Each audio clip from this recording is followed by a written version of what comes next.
Good. You made it here. That already tells me something. Because most people, they scroll past this kind of thing. Too real, too sharp, too close. But you stopped. You stayed. That's the first sign. Now listen carefully. Somewhere right now, in a room you will never see, there's a table. No windows, no sunlight. Just screens, files, badges, boring faces, expensive suits, cold coffee. And on one of those screens, they pulled up a briefing. Top secret, restricted, eyes only. And then your name popped up. Header at the top, 72-point font. One single word stamped over your life.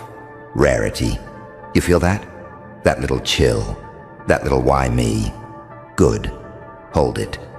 Because I want you to imagine this. They were running some protocol, scraping data, surveillance feeds, school records, work history, search logs, purchases, messages you forgot you sent, all the times you clicked, I agree, without reading a damn thing.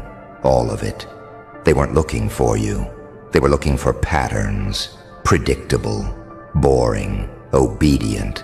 But something in their system glitched. A flag went off. Not threat level red. Not criminal. Not terrorist. No. Something worse to them. Rarity. You know what that really means? It means you don't move like they expect. You don't break the same way. You don't stay where you're dropped.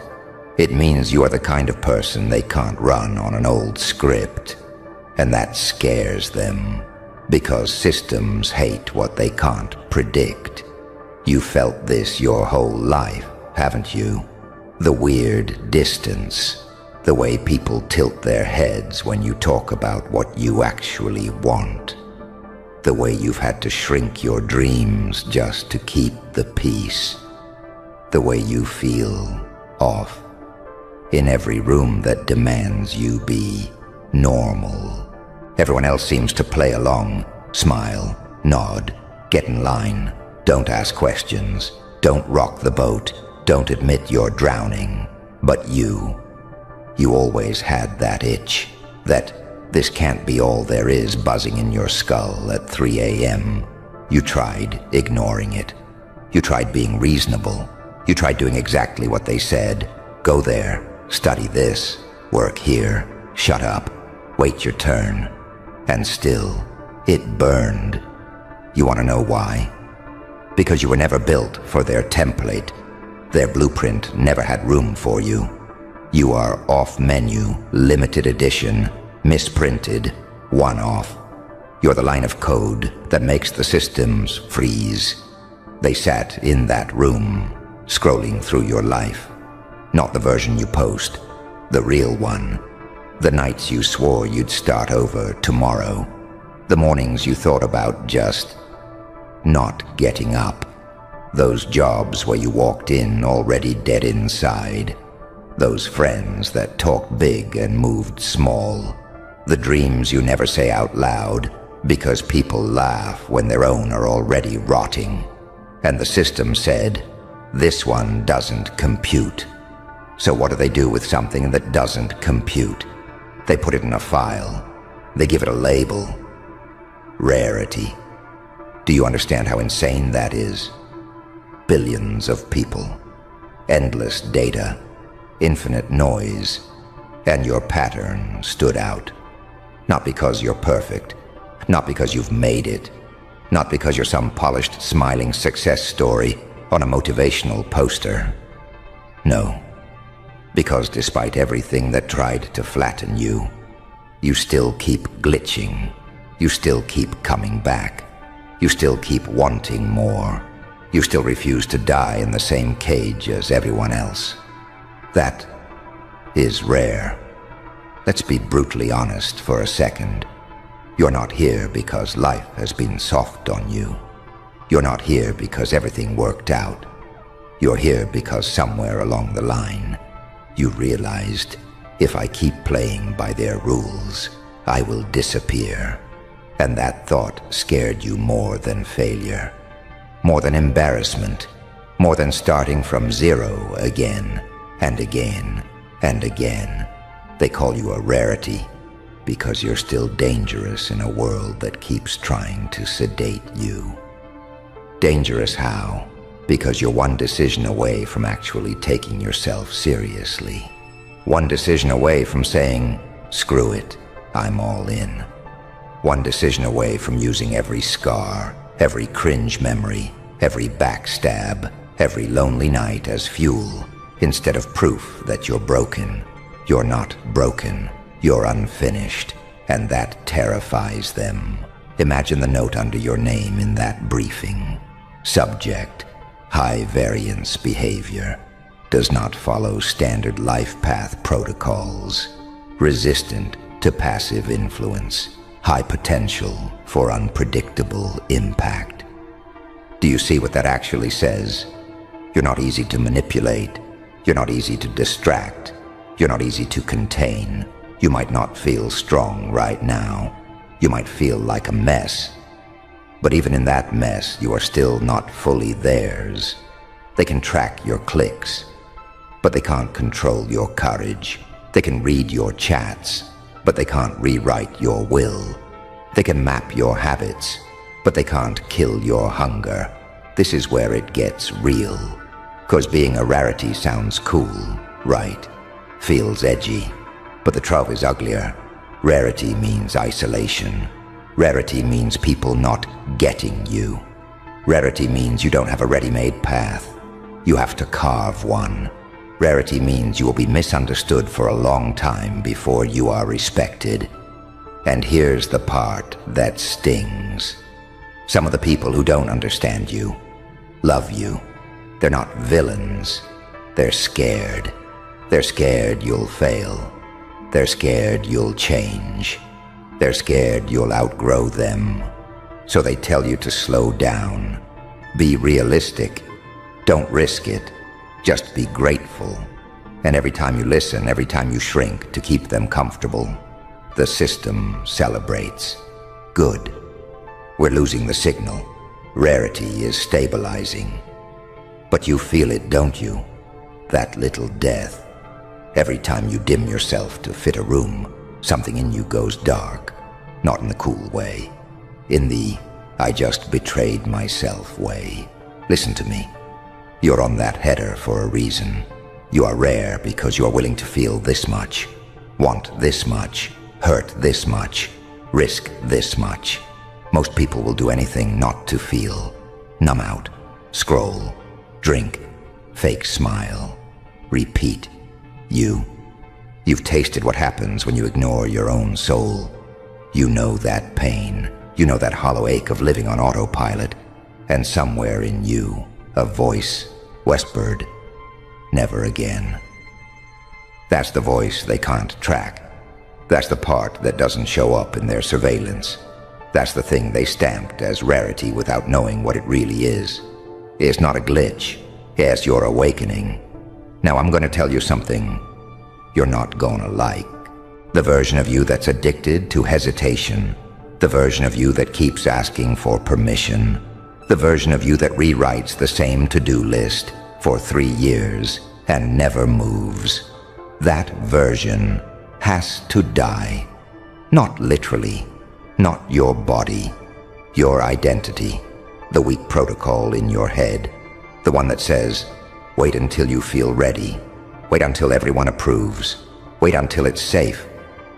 Safe? Safe is how they keep you harmless. Safe is how they keep you predictable. Safe is how they bury rarity under routine. You are not stamped into that briefing to become another soft, scared copy of everyone else. You are stamped because you have the capacity to break generational patterns, to end cycles, to do something in your lifetime that nobody in your bloodline has ever done. Do you understand how wild that is? You are the plot twist in your family tree. The first one to say, no, actually, I'm not living and dying on this exact script. No, I'm not repeating their mistakes just because I inherited their fears. No, I'm not staying small so everyone stays comfortable. That's why you feel so much resistance. That's why you feel like the world is heavier on you than on others. You're pushing against more than your own laziness. You're pushing against decades of programming, and still, you're here. So let's talk about what happens next. Because a label means nothing without action. Rarity on a page is just ink. Rarity in your behavior is where things explode. You want to know what a rare person actually does? They stop waiting for motivation. They build protocol. Not their protocol, yours. Rarity protocol. The way you move when nobody's watching. The rules you refuse to bend for your own weakness. The standards that feel too high for the old you, and just right for who you're becoming. It might look like this.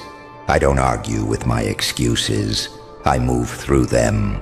I don't ask people to believe in me before I've done the work. I don't waste time trying to prove my worth. I invest time proving my capability.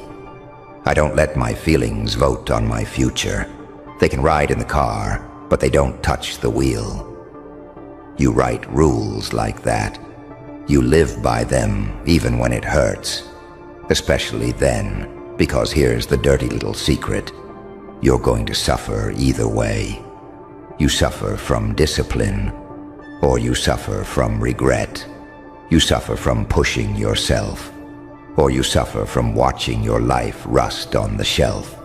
You suffer from stretching your comfort zone, or you suffer from slowly becoming a background character in your own story. You don't get a life without pain. You only get to choose the kind of pain. And a rarity chooses pain that pays dividends.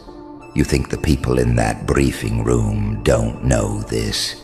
They see your potential flash up on their screens. High creative capacity, high obsession potential, high resilience. They know what happens if someone like you finally flips the switch and stops begging for a normal life. You become a problem. You start businesses you weren't qualified to run. You build a body they thought you'd never have. You escape the environment they were sure would keep you stuck. You influence people you've never even met with the work you put into the world. You stop needing their validation, and once you don't need their approval, you can't be easily controlled. That's why they keep throwing distractions at you. That's why your feed is engineered to keep you numb. That's why your brain is constantly under surveillance from 1,000 apps trying to own your attention. Every scroll is a little tug away from yourself. Every pointless argument is time stolen from your mission. Every fake win is a sedative. But deep down, you still know there's something you were meant to build. Something only someone like you could say. A life only someone like you could live. And you're scared. Admit it. You're not just scared of failing. You're scared of succeeding.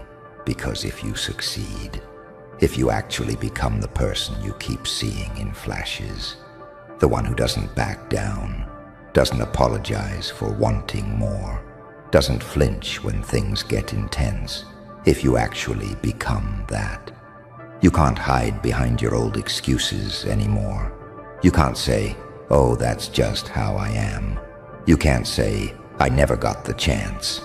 You can't say, nobody believed in me, because you will have proof. Proof that you were always capable, that you wasted years pretending you weren't. That's a heavy truth to carry. But that's what rarity means. It means your life was never meant to be soft on the edges. It was meant to be sharp, clear, undeniable. So here's what I want you to do. Not tomorrow. Not when things calm down. Now. Today. I want you to decide which life you're going to die in. The life where you stayed loyal to your fear, or the life where you stayed loyal to your potential. Because you can't serve both. You can't keep swearing you're different and then living exactly like everyone else. You can't keep calling yourself a rarity and then demanding a copy-paste life. You're going to have to act like someone whose name is on a briefing header. Someone who shows up when it's boring, works when it's lonely, learns when it's confusing, moves when it's scary, speaks when it's uncomfortable. Someone who looks at their trauma, their story, their scars, and says, "All right, this is my equipment now." Not baggage, equipment. The heartbreak gives you empathy. The failure gives you strategy. The rejection gives you standards. The loneliness gives you time. They thought these things would break you. Instead, they stockpiled your arsenal. A rare person doesn't waste that. They don't romanticize their pain, but they sure as hell use it. Look back at your life. All those nights you almost gave up. All those times you said, "I can't do this anymore." All those mornings you got up anyway. That is evidence. Evidence that you are not average. Evidence that you have a deeper gear. Evidence that something in you refuses to stay down. You have no idea how many people never get back up once they fall. You're on like round 23. You're bloody, but breathing. You're tired, but thinking. And you still want more. Of course they labeled you. Of course you got a file. Of course a system built on sleepwalking had to highlight the one who keeps waking up. So, what are you going to do with that? Keep pretending you're just lazy. Keep calling yourself undisciplined, as if that's who you are, not who you've been. Keep acting like you're helpless when you've survived everything life has thrown at you so far. Come on. You don't survive what you've survived just to go back to playing small. You don't get stamped as rarity just to drown in the same excuses as everybody else. You have anger in you. Use it. Not on people, on your old limits. You have love in you. Use it. Not just on others. On the future version of you who's begging you from the other side of your choices. Please, don't quit on me again. You have darkness in you. Use it. Not as an excuse to destroy yourself. As a reason to rebuild from something real, something honest, something that doesn't need masks. Look, you're not supposed to feel ready. You're not supposed to feel qualified. You're not supposed to feel like the chosen one with glowing skin and perfect timing. You're supposed to feel exactly how you feel right now. Scared, unsure, shaky, and you move anyway. That's what makes you rare. Not that you don't feel fear, but that fear doesn't get the final say. Every day you wake up is another page in that file. They're watching patterns. You're writing them. What will today look like in the log? Subject scrolled, complained, gave up early, or subject moved, persisted, leveled up under pressure. You decide. Because here's the last thing you need to understand. You are not just under surveillance from them. You are under surveillance from yourself. You are watching your own life in real time. You know when you're lying to yourself. You know when you're playing dumb.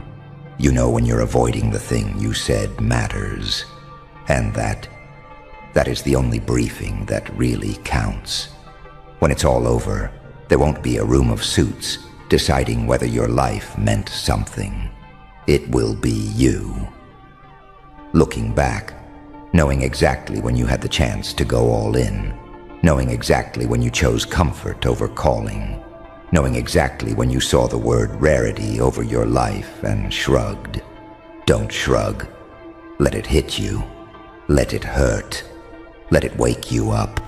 Let it piss you off enough to finally move. You're not like them. You never were. Your name is on that header for a reason. Start living like it.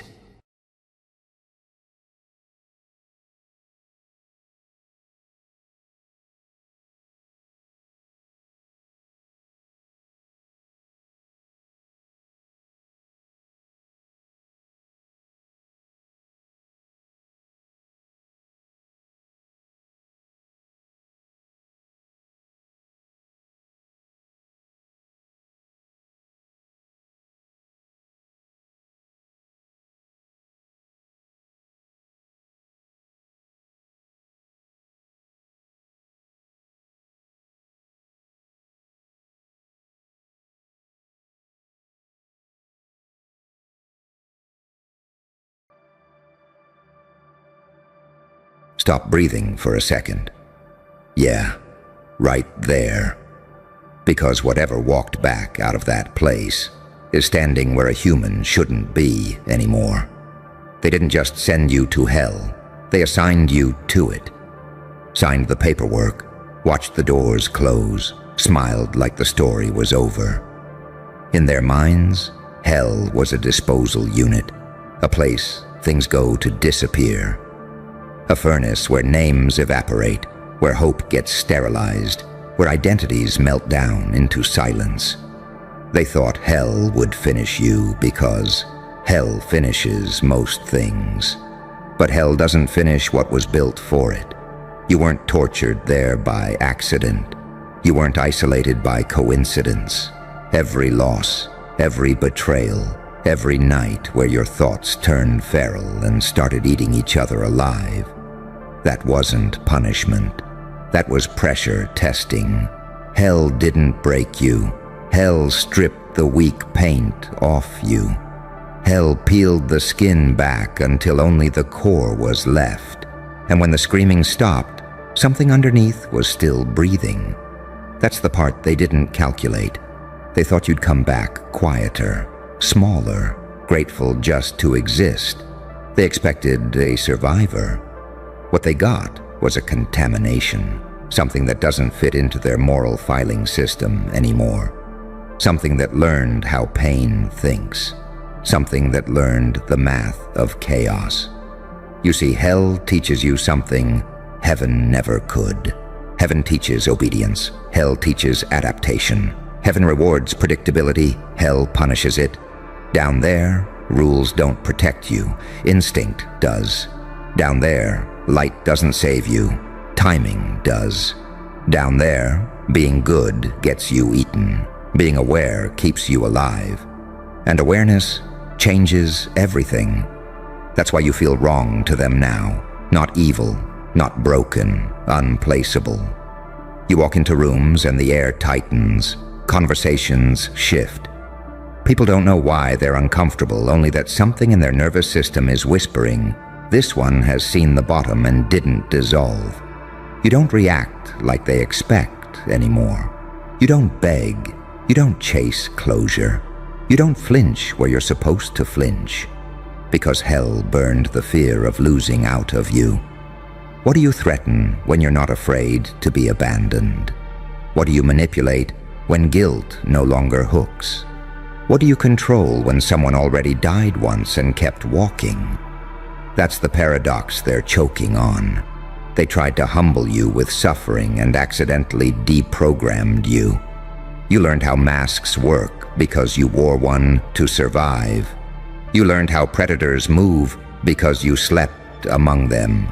You learned how systems fail because you were crushed inside one. You came back fluent in darkness, and that terrifies people who only borrow it for aesthetics. They can't tell if you're a saint who forgave too much or a psychopath who feels nothing anymore. You smile, and they don't know if it's mercy or calculation. You stay calm, and they don't know if it's peace or restraint. You've become a walking contradiction, gentle with the broken, merciless with patterns, silent where others scream. That silence, that's hell's signature on you, because hell teaches you when not to speak, when to wait. when to let people reveal themselves while thinking they're in control. You don't rush outcomes anymore. You engineer inevitabilities. You let them step into the consequences they designed for themselves. And when it hits, they swear you did something supernatural. You didn't. You just stopped warning people. And now they're realizing something came back with you. Not rage, not revenge. Precision, a cold, adaptive intelligence, sharpened by pain. You don't need to dominate the room to control it. You don't need to be loud to be lethal to narratives. Your unpredictability is the weapon. Your refusal to play the expected role is what breaks their scripts. Hell taught you that identity is fluid when survival is on the line. So now you can be soft or terrifying on command. Present or unreachable, forgiving or final. You aren't trapped in oneself anymore. You're modular. That's why they can't read you. That's why their old tactics don't land. The buttons they used to press are gone, burned off. And here's the part that keeps them up at night. You didn't come back angry. You came back clear. Anger would have been predictable. Anger could be provoked, redirected, exhausted. But clarity? Clarity just watches. Clarity waits. Clarity chooses. They thought hell would make you desperate for approval. It made you allergic to manipulation. They thought hell would make you crave safety. It made you comfortable in uncertainty. They thought hell would make you cling to light. It taught you how to operate without it. So now you move differently.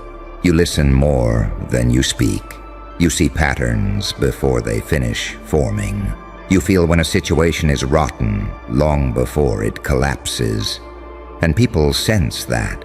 They don't know what to call it, only that something about you feels post-human. Like you skipped a step most people never survive long enough to reach. They sent you to hell to erase you. Hell returned you as a glitch. Not a monster, not a hero. Something worse for those who tried to break you. Something awake. Something that understands both mercy and annihilation and chooses between them without emotion. And the reason this scares them, because hell didn't mark you as defeated.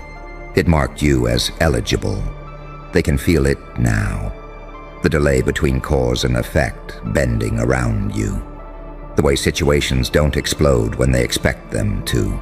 The way outcomes tilt just slightly in your favor without you touching a thing. That's not luck. That's calibration. Hell rewired your sense of timing. You learned when to step forward and when to let gravity do the work for you. Most people rush because they're afraid of stillness. You learned stillness is where leverage hides. You don't chase closure anymore because hell showed. You closure is a luxury of the untested. You don't need apologies to move on. You don't need validation to exist. You don't need witnesses to know who you are. That's why your presence destabilizes people who live off reaction. They can't read your hunger because you don't look hungry. You don't look desperate. You look complete in a way that doesn't ask permission. And that completeness, it's not peace.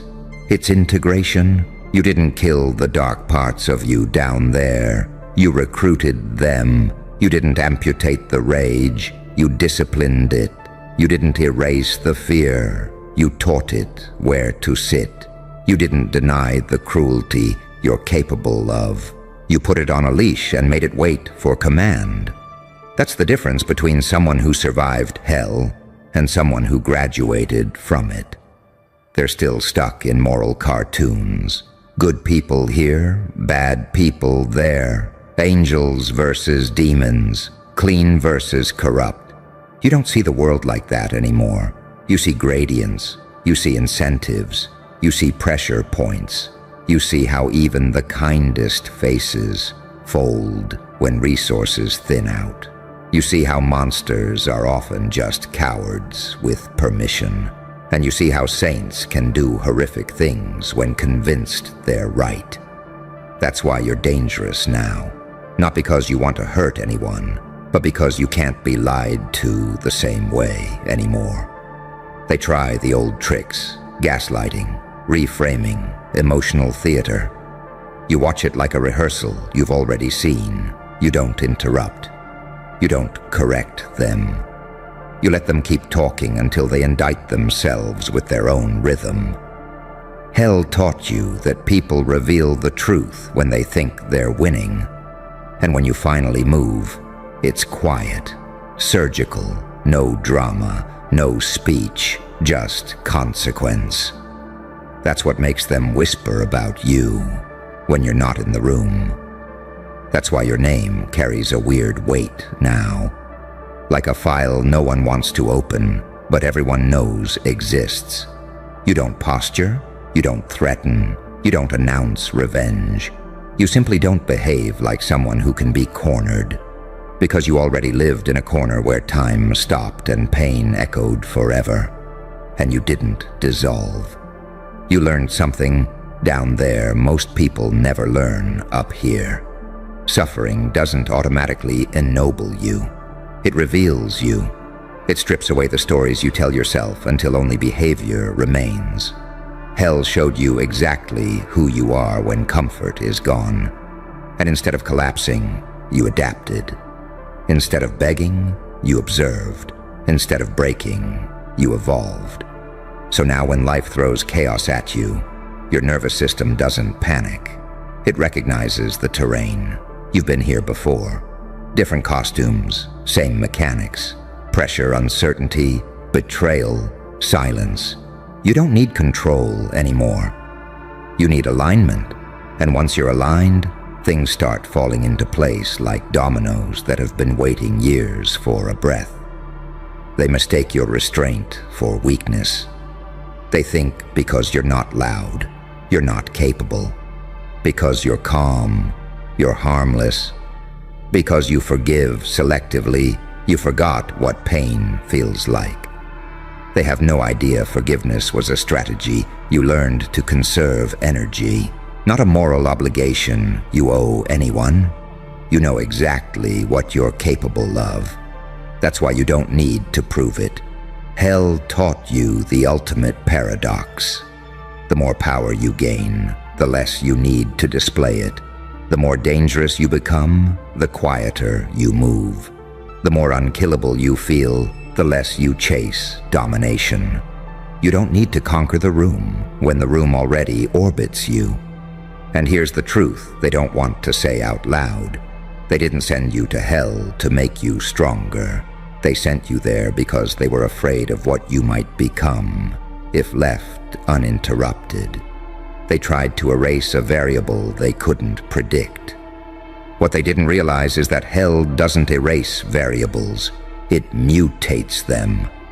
You came back with a wider range, a deeper tolerance for ambiguity, a sharper sense of when to act and when to let things rot on their own. You're not reactive anymore. You're selective. And selection is where real power lives. So when they look at you now and feel uneasy, it's because something in them recognizes a truth they're not ready to face. You didn't just survive hell. You made peace with it. You took its lessons without becoming its caricature. You didn't turn cruel. You turned exact.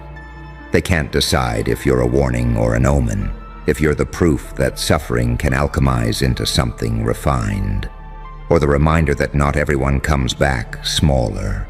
Some come back sharpened. Some come back with their illusions burned off, and their instincts tuned to a frequency most people can't hear. And the reason they can't stop watching you? Because somewhere deep down, they know this isn't the end of your story. This is the phase where things start bending, where patterns break, where the rules they relied on stop applying around you. They sent you to hell expecting an ending. What came back was a beginning they don't have language for. And whether they admit it or not, whether they cheer or whisper or pretend you don't exist at all, they can feel it. Something that shouldn't exist. is no longer asking for permission to stay. And now the world keeps testing you, not because it doubts you, but because it doesn't know what you are anymore. Systems only know how to deal with categories: victim, villain, winner, loser, redeemed, destroyed. You slipped between those labels somewhere in the fire, and ever since, reality's been squinting at you like a corrupted file it can't classify. You notice it in the way people hesitate before underestimating you, in the way authority softens its tone, in the way manipulators miscalculate your reactions and leave conversations unsettled, like they forgot a step. You're not playing the same psychological games anymore because hell forced you to learn a different rule book. Control is temporary, awareness is permanent. That's why you don't rush to dominate. You don't need to. Dominance exhausts itself. Awareness compounds. You see motives before they crystallize. You feel shifts in loyalty before they announce themselves. You recognize patterns not because you studied them, but because you lived inside them. Betrayal doesn't shock you anymore. It registers like weather, useful information, data. You don't spiral, you adjust. And that adjustment is what scares them most. Because people expect trauma to make you brittle. They expect it to turn you into glass, beautiful, cracked, fragile. They don't know trauma can also turn you into steel, forged slowly, cooled violently, hard without losing flexibility, able to bend just enough without breaking. You didn't come back from hell needing to be saved. You came back knowing how to save yourself in ways no one can interfere with. That independence is radioactive to people who need leverage over you to feel safe. They can't guilt you into compliance. They can't scare you into obedience. They can't bait you with approval, because you already know what disapproval feels like when it's infinite. Hell taught you how low things can go and still be survivable. Everything above that feels negotiable. So when life throws threats at you now, they don't land with the same weight. You've already been stripped of everything that mattered once: identity, reputation, belonging, certainty. You rebuilt yourself without those crutches. That means anything they threaten to take now is optional. That's a terrifying position for the world to face, because people who have nothing left to lose, but everything left to refine, don't move predictably. They don't cling, they don't chase, they don't beg systems that already failed them. They build parallel realities inside themselves and let the outside world catch up or collapse trying. You don't argue your worth anymore. You let time expose who was wrong. And the strangest part, you're not bitter. Bitterness requires attachment to an old story. You outgrew that story in the fire. You don't hate the people who sent you there. Hate would mean they still live rent-free in your nervous system. They don't. They served a function. They were the catalyst, nothing more. Hell doesn't turn you cruel by default. It turns you honest. Honest about how fragile social contracts are. Honest about how conditional love can be. Honest about how quickly morality bends when pressure rises. You saw the scaffolding behind the performance, and now you can't unsee it. That's why you don't romanticize people anymore. You assess them. You meet them where they are, not where they pretend to be. And that assessment gives you an edge most people never develop. You can be warm without being naive. You can be kind without being weak. You can be merciless without being reckless. You don't confuse empathy with self-sacrifice anymore. You don't confuse forgiveness with access. You don't confuse silence with submission. They keep waiting for you to explode, to spiral, to relapse into who you used to be under stress. They don't understand that hell burned that version of you to ash. What's walking now is not reactive, it's intentional. You choose where to care, you choose where to invest, you choose when to walk away without explanation. And every time you do, something in the room breaks. Because people are used to emotional labor, they're used to resistance, they're used to arguments they can twist.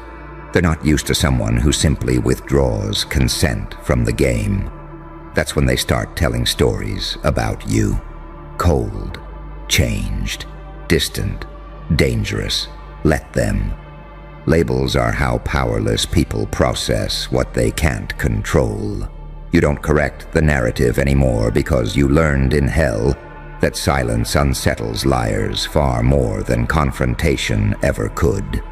You don't need to be understood to be effective. And the truth, whether they ever admit it or not, is that something in them recognizes you as a boundary, a line they shouldn't cross, not because you threaten violence, but because you represent consequence. You are living proof that suffering doesn't always destroy, it sometimes refines, that injustice doesn't always win, it sometimes overplays its hand. They sent you to hell, expecting you to disappear into the noise of the broken. What came back was someone who knows how noise is manufactured, someone who understands the machinery behind fear, behind shame, behind obedience, someone who can step into chaos and not lose themselves because they already lost themselves once and rebuilt deliberately. You don't glow, you don't posture, you don't preach. You simply exist in a way that makes certain lies impossible to maintain around you. And that's why this isn't over. Because hell didn't end you. It initiated you. It took away the version of you that needed permission to become dangerous to the status quo. It removed the fear of falling apart by showing you exactly how far you can fall and still stand back up.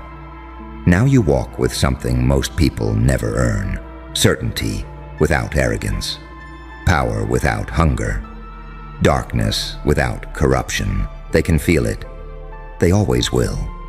Because once something survives hell and comes back awake, the world doesn't get to pretend it didn't happen. And whatever you are now, whatever they sense and can't name, you're not here by accident anymore. You're here because hell cleared the path.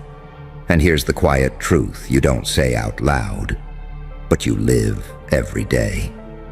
You don't need to prove what you became. You don't need witnesses. You don't need revenge to validate the transformation. Because the real victory already happened the moment you realized this. Hell doesn't own you anymore. You can walk back through darkness without losing yourself. You can stand near fire without flinching. You can hear the old echoes and feel nothing but clarity.